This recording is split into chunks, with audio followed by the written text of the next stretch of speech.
ఇవే మన నగలు.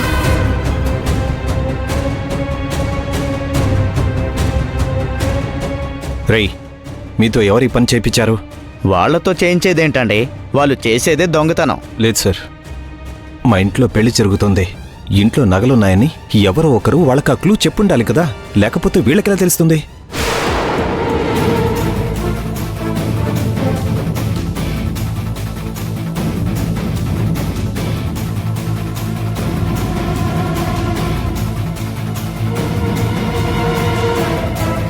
పెళ్లి జరిగితే నగలు ఇంట్లోనే పెట్టుకుని ఉంటారా? బ్యాంకులో కూడా పెట్టుకుని ఉండొచ్చు కదా. ఖచ్చితంగా వీళ్ళతో ఎవరో తెలిసిన వాళ్ళే చేయించుంటారు. రేయ్, చెప్పరా, చెప్పు చెప్పు. రేయ్, చెప్పరా, నేనేం నీతో ఎవరు చేయించారు? ఏయ్, చెప్పు, ఎవరు చేయించారు? చెప్పు చెప్పు చెప్పు చెప్తాను సార్, చెప్పు. చెప్తాను సార్.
సార్, దొంగతనం చేయమని చెప్పింది ఇతనే సార్.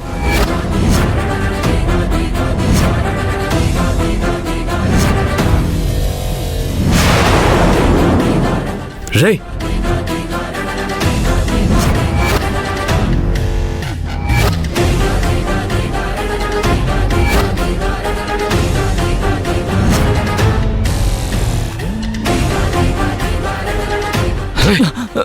నేను చేయమని చెప్పడం ఏంట్రా?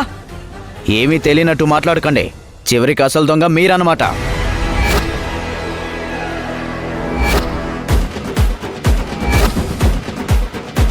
సార్, ఏం మాట్లాడుతున్నారు సార్?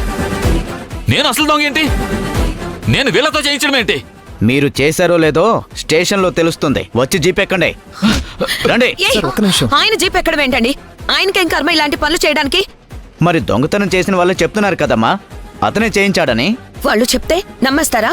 నా భర్త అలాంటి వాడు కాదు. దొరికే వరకు అందరూ ఇలాగే అంటుంటారు. స్టేషన్కి తీసుకెళ్లి విచారిస్తే తను చేయించాడో లేదో తెలుస్తుంది.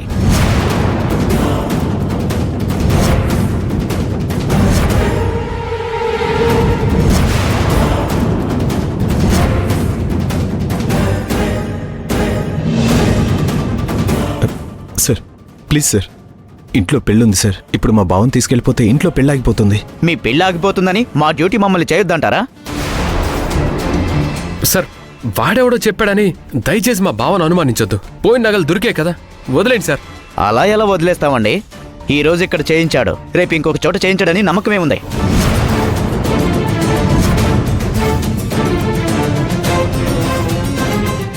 ఒకసారి స్టేషన్కి తీసుకెళ్లి విచారిస్తే అతను చేయించాడో లేదో తెలుస్తుంది.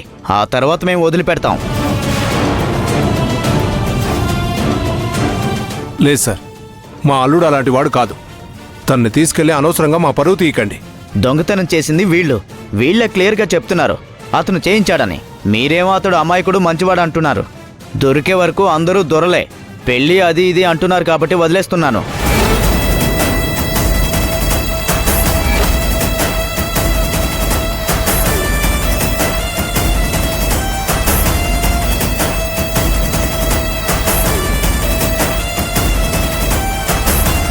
అయినా ఇలాంటి వాళ్ళని ఇంట్లో పెట్టుకుంటే ముందు ముందు మీరే ఇబ్బంది పడాలి. దొంగ చేతికి తాళాలు ఇచ్చినట్టుంది మీ పరిస్థితి. రేయ్, పదండి.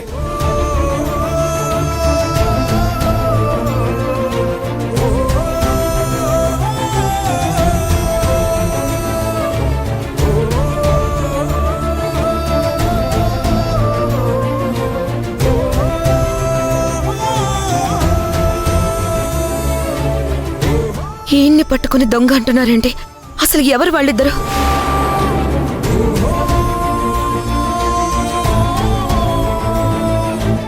వాళ్ళిద్దరూ గుర్తున్నారా బావా?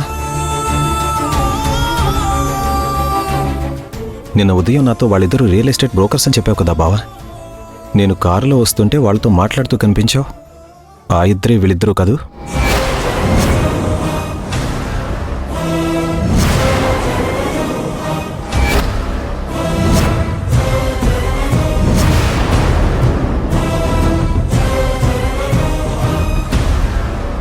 నిజం చెప్పావా?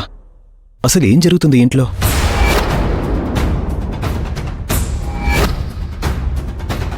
అన్నయ్య అది రాఘవ, ఏం మాట్లాడుతున్నావురా?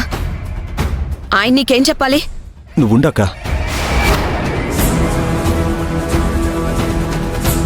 చెప్పావా, ఏం జరుగుతుంది ఇంట్లో? ఏంటిదంతా? రాఘవ ఏం మాట్లాడుతున్నా? వాళ్ళతో మాట్లాడేంత మాత్రానా ఈ దొంగతనం నేను చేయించాలనుకుంటున్నావా? నన్ను దొంగన చేస్తున్నావా? అంత పనికిమాల వల్ల కనిపిస్తున్నానా నీకు?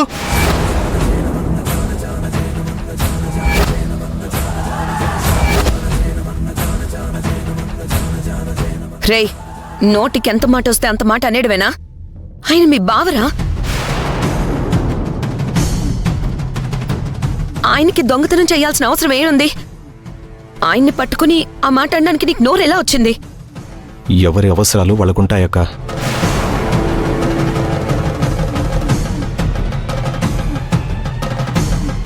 అవసరం తప్పు చేయిస్తుంది. బావే చెప్పారు, ఫ్లాట్ కొనాలి, డబ్బులు కావాలి అని. వాళ్ళిద్దరేమో రియల్ ఎస్టేట్ బ్రోకర్స్ అని నాతో చెప్పాడు.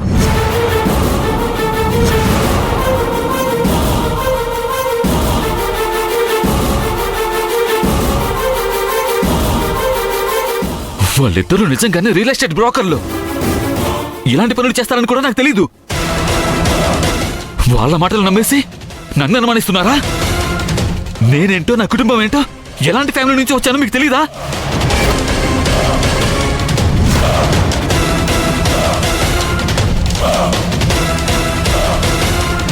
మీ అక్క కోసం నేను ఇంట్లో ఉన్నాను కాబట్టి ఇష్టం వచ్చినట్టు మాట్లాడుతున్నావా? చివరికి దొంగలు చేస్తున్నావా నువ్వు నన్ను? పరిస్థితులన్నీ కూడా నీ వైపై వేలు చూపిస్తున్నప్పుడు నిన్ను కాకపోతే ఇంకెవరిని అడుగుతాం బావా? ఏం మాట్లాడుతున్నావు అన్నయ్య? మన బావ అన్నయ్య, ఆయనకేం కర్మ అన్నయ్య దొంగతనం చేయడానికి?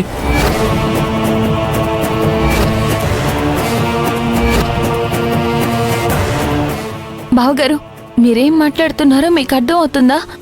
అన్నయ్యని అనుమానించడం ఏంటి బావగారు?